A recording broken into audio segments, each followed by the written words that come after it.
Bonjour chers parents, je suis Laetitia Matondo. Bienvenue sur la chaîne Éducation sans tabou.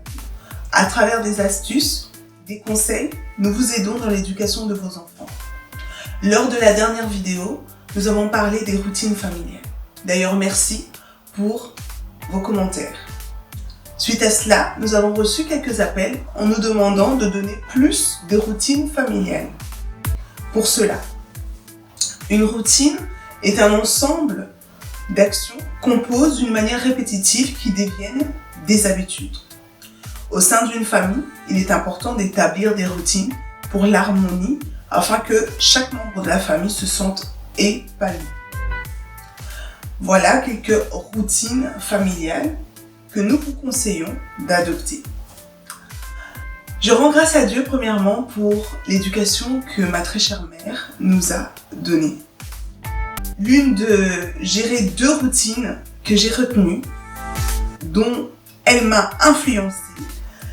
Premièrement, c'est la routine où chaque année, pour nos anniversaires, avant minuit, je dirais 5 à 10 minutes, elle venait dans ma chambre. Elle prenait le temps de me bénir, de proclamer, de donner une directive à l'année nouvelle que Dieu m'accordait. Soit elle prenait ma main ou soit elle mettait sa main sur ma tête. Et chaque année, j'avais hâte de ce moment où je savais que je dorme ou que je ne dorme pas. Maman allait rentrer dans ma chambre pour prier afin de me bénir. Pour cela, mon mari et moi, qu'est-ce qu'on a fait dans notre vie quotidienne avec nos enfants? Nous passons notre temps à les bénir. Avant d'aller à l'école, nous prenons le temps de prier et de bénir nos enfants et de donner une directive à la journée. Bien sûr, pour leurs anniversaires, on les bénit aussi. Mais par contre, on décore la maison la veille. On le fait à 2. Pendant qu'ils dorment, on décore la maison afin que quand ils vont arriver le matin, la maison est décorée et ils sont émerveillés de différentes décorations que mon mari et moi réalisons pour leur anniversaire. Encore une manière de marquer et d'influencer nos enfants. Une deuxième routine que ma très chère mère faisait, c'est que nous produisons aujourd'hui. Avant de sortir, nous rendons grâce à Dieu. Nous le recommandons notre journée, notre départ en fait, là où nous allons, l'endroit où nous allons, que ce soit à l'école, au travail ou aller faire des courses. On recommande ces instants entre les mains de Dieu. Et quand on revient des courses, de l'école ou du travail, on rend grâce à Dieu de nous avoir protégés là où nous sommes partis. Une autre routine que vous pouvez mettre en place, c'est de couper les ongles à vos enfants tous les dimanches.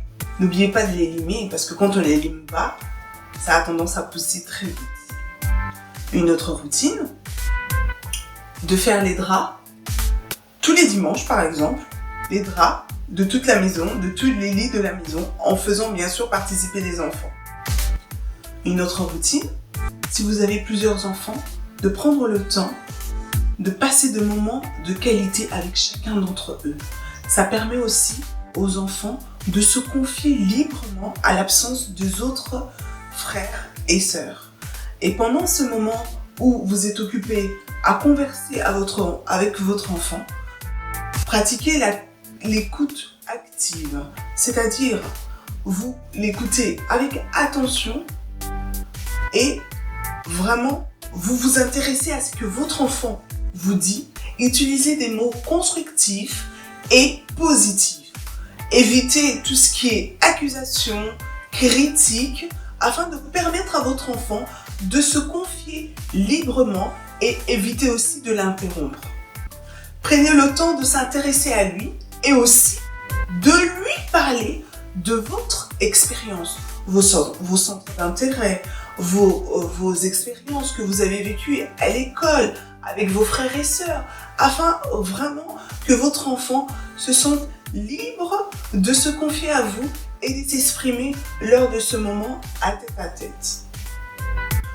Comme une famille a pour but l'épanouissement de chaque membre de la famille, il est important que le papa et la maman se retrouvent afin de passer aussi des bons moments ensemble pour consolider leur relation et pour mieux encore s'occuper de leurs enfants. Pour les parents seuls, faites garder aussi vos enfants. Allez passer un moment entre amis pour se changer les idées. Allez vous promener ou soit se faire masser. Ça fait du bien afin de mieux vous ressourcer pour ensuite venir prendre soin de votre famille. Un autre exemple, mettez en place des moments de lecture avec votre famille.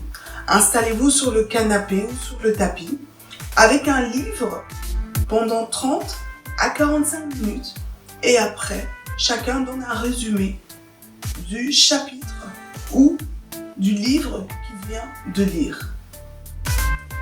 Un autre exemple qui nous a été proposé, c'est de réserver le dernier vendredi ou samedi du mois afin de faire une soirée cinéma avec sa famille. Encore merci pour votre participation. N'hésitez pas à vous abonner, à liker, à activer la cloche de notification et surtout partager. À bientôt.